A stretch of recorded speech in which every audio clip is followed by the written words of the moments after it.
So a lot you hear today is the rapid antigen test.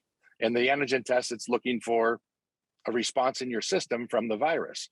So if you have the virus and you're in a very small window and you're symptomatic a couple of days after you've been infected, the antigen test is pretty darn good.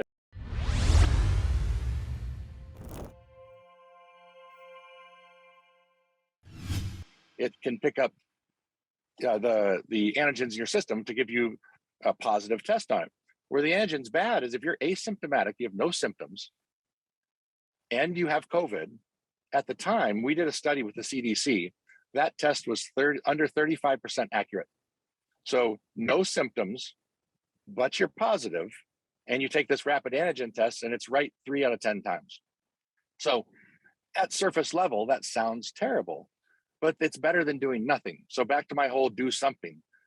Take a rapid test. If you take 2 rapid tests, then it's actually more conclusive, because the more you take, the more you're weeding out the bad results. So a lot of times you see people who did antigen test on this rapid test. If they're positive, then they go get a PCR test for an employer to make sure they're positive. Sure. The likelihood from a scientific point of view is if you're positive on the antigen test, you're very likely positive on PCR.